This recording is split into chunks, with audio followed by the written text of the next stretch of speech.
പ്രിയമുള്ളവരെ, വചനജ്വാല 1479 ദിനത്തിലേക്ക് പ്രവേശിക്കുന്ന ഇന്ന് സെപ്റ്റംബർ 18 വ്യാഴാഴ്ച എല്ലാവർക്കും സുന്ദരമായ ഒരു സുപ്രഭാതം ആശംസിക്കുന്നു.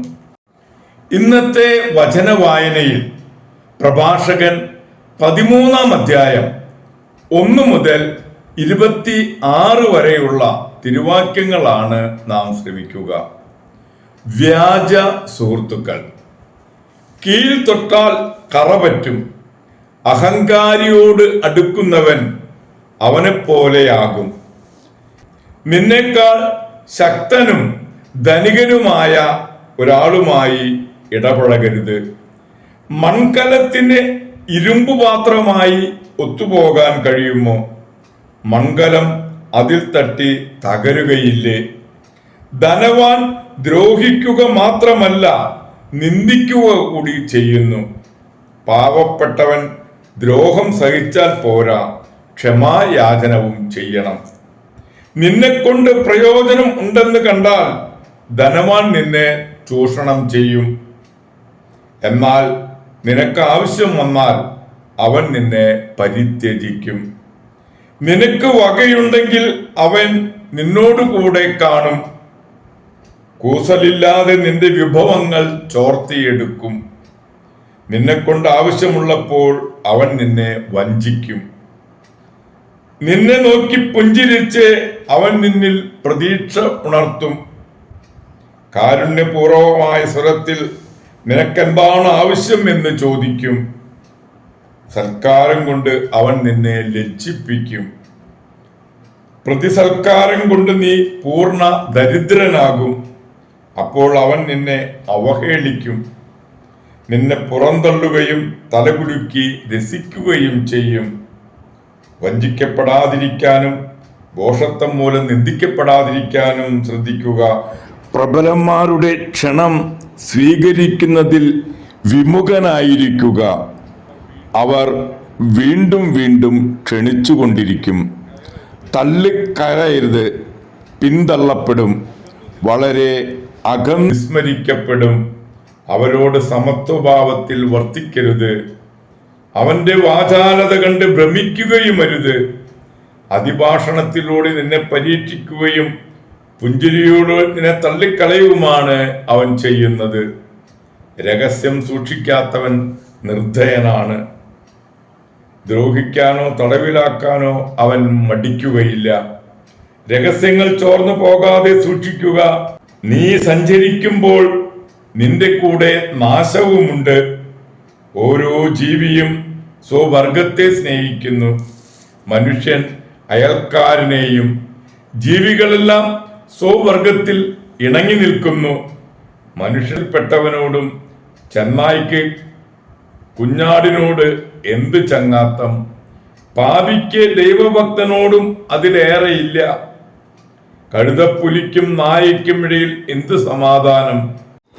ധനികനും ദരിദ്രനും തമ്മിലും അങ്ങനെ തന്നെ. കാട്ടുകഴുതകൾ സിംഹങ്ങൾക്ക് ഇര. പാവപ്പെട്ടവർ ധനവാന്മാർക്കും. അഹങ്കാരി വിനയം വെറുക്കുന്നു, ധനവാൻ ദരിദ്രനെയും. ധനവാൻ കാലിടറിയാൽ സ്നേഹിതന്മാർ താങ്ങും. പാവപ്പെട്ടവർ വഴുതിയാൽ കൂട്ടുകാർ അവനെ തള്ളിയിടും. ധനികന് കാൽപ്പിഴച്ചാൽ വളരെയേറെ പേർ സഹായിക്കും. അവൻ പറയുന്നത് അനുചിതമായാലും അവർ ന്യായീകരിക്കും. എളിയവൻ വീണാൽ അവർ അവനെ ശകാരിക്കും. അവൻ ബുദ്ധിപൂർവം സംസാരിച്ചാലും അവർ ഗൗനിക്കുകയില്ല.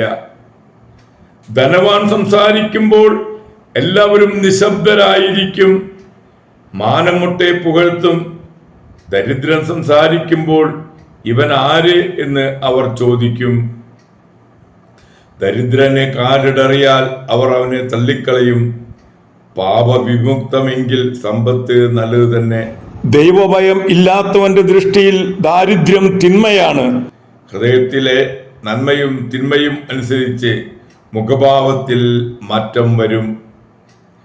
പ്രസന്നവദനം ഹൃദയസന്തുഷ്ടിയെ വെളിപ്പെടുത്തുന്നു. ആഴമേറിയ ചിന്തയിൽ നിന്നാണ് സുഭാഷിതങ്ങൾ രൂപം കൊള്ളുക. ദൈവത്തിന്റെ തിരുവചനമാണ് നാം ശ്രവിച്ചത്. പ്രിയമുള്ളവരെ, ആഗോള കത്തോലിക്ക സഭയിൽ ഇന്ന് അന്തരീക്ഷത്തിലൂടെ പറക്കുന്ന വിശുദ്ധനായ ജോസഫ് കപ്രത്തീനോയെ അനുസ്മരിക്കുന്ന പൊൻസുദിനമാണ് ഇന്ന്. ബ്രൻഡിക്ക് സമീപം കുപ്രത്തീനോ എന്ന പ്രദേശത്ത് ഒരു ചെരുപ്പുകുത്തിയുടെ മകനായി ജോസഫ് ദോശ ജനിച്ചു. 8 വയസ്സ് മുതൽ അവന് സമാധി ദർശനങ്ങൾ ഉണ്ടായിക്കൊണ്ടിരുന്നു. അതിനാൽ കൂട്ടുകാർ അവനെ വാപുളിയൻ എന്നാണ് വിളിച്ചിരുന്നത്. കുറെ നാൾ ഒരു തോൽപ്പണിക്കാരന്റെ കൂടെ ജോലി ചെയ്തു. 17-ാമത്തെ വയസ്സിൽ ഫ്രാൻസിസ്കൻ സഭയിലും കപ്പൂച്ചൻ സഭയിലും അവൻ പ്രവേശത്തിന് അഭ്യർത്ഥിച്ചു. എങ്കിലും അവർ അവനോട് മണ്ടനും വാപുളിയനുമാണെന്ന് പറഞ്ഞ് പ്രവേശനം നിഷേധിക്കുകയാണ് ചെയ്തത്. എന്നാൽ ലാഗ്രോട്ടെല്ല എന്ന ദേശത്തെ ഫ്രാൻസിസ്കൻ ആശ്രമത്തിൽ അവന് ധാരാളം കന്നുകാലി നോട്ടക്കാരന്റെ ജോലി കിട്ടി. അവന്റെ പ്രായശ്ചിത്തങ്ങളും എളിമയും അനുസരണയും തലവന്മാരുടെ ശ്രദ്ധയിൽപ്പെടുത്തുകയും 25-ാമത്തെ വയസ്സിൽ അവനെ പൗരോഹിത്യം നൽകുകയും ചെയ്തു. ശരിയായി വായിക്കാൻ പഠിച്ചിരുന്നില്ലെങ്കിലും ദൈവനിവേശിതമായ വിജ്ഞാനം ഏത് ദൈവശാസ്ത്ര പ്രശ്നവും കൈകാര്യം ചെയ്യാനുള്ള കഴിവ് അദ്ദേഹത്തിന് നൽകി. പരഹൃദയജ്ഞാനവും പ്രവചനവരവും അദ്ദേഹത്തിനുണ്ടായിരുന്നു. അദ്ദേഹത്തിന് അന്തരീക്ഷത്തിലൂടെ പറക്കുവാനുള്ള കഴിവുണ്ടായിരുന്നു എന്നും പള്ളിയുടെ വാതിക്കൽ നിന്ന് ബലിപീഠത്തിങ്കലേക്ക് ജനക്കൂട്ടത്തിന്റെ മീതെ പറക്കുന്നത് 100 കണക്കിന് ആളുകൾ ദർശിച്ചിരുന്നതായും പറയപ്പെടുന്നു.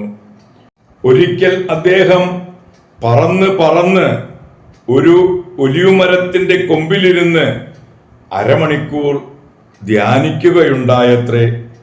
ഈ ദൃശ്യ പ്രകൃത്യാതീത സംഭവങ്ങൾ കണ്ട് ജനങ്ങൾ ആശ്രമത്തിൽ തിങ്ങിക്കൂടിയിരുന്നതിനാൽ അദ്ദേഹത്തെ അജ്ഞാതമായ ആശ്രമങ്ങളിലേക്ക് മാറി മാറി അയച്ചുകൊണ്ടിരുന്നു.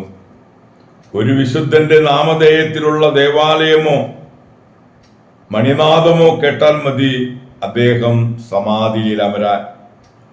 ഫാദർ ജോസഫ് ഒരു സന്തുഷ്ട പ്രകൃതയായിരുന്നു എങ്കിലും പല ഏഷണികളും അദ്ദേഹത്തിന്റെ എതിരെ ചിലർ പറഞ്ഞു പരത്തിയിരുന്നു. അദ്ദേഹത്തിന്റെ ഇത്രയധികമുള്ള ചിന്തകൾ, കഷ്ടതകൾ സഹിക്കേണ്ടി വന്നു. ഇതിന് പുറമെ ആണ്ടുവട്ടത്തിൽ 7 പ്രാവശ്യം 40 മണിക്കൂർ 40 ദിവസത്തെ നോമ്പ് ആചരിച്ചിരുന്നു. ഘനരാഹിത്യം കൊണ്ട് അലങ്കൃതനായ ഈ സന്യാസി 61-ാം വയസ്സിൽ കർത്താവിൽ നിദ്ര പ്രാപിച്ചു. 1767 ജൂലൈ 16 ക്ലമന്റ് 13-ാമൻ മാർപ്പാപ്പ അദ്ദേഹത്തെ വിശുദ്ധനായി നാമകരണം ചെയ്തു. പ്രിയമുള്ളവരെ, ഇന്ന് നമുക്കേറെ കൗതുകമുണർത്തുന്ന അന്തരീക്ഷത്തിലൂടെ പറക്കുന്ന വിശുദ്ധനായ, വെറും കേവലം ഒരു ചെരുപ്പുകുത്തി മാത്രമായ വിശുദ്ധ ജോസഫ് കുപ്രത്തീനോയെ അനുസ്മരിക്കുന്ന പൊൻസുദിനമാണ്. അദ്ദേഹത്തിൻ്റെ മാധ്യസ്ഥം യാചിച്ച് ഇന്നത്തെ ഈ നല്ല ദിവസത്തിലേക്ക് നമുക്ക് പ്രവേശിക്കാം. എല്ലാവരെയും ദൈവം സമൃദ്ധമായി അനുഗ്രഹിക്കട്ടെ.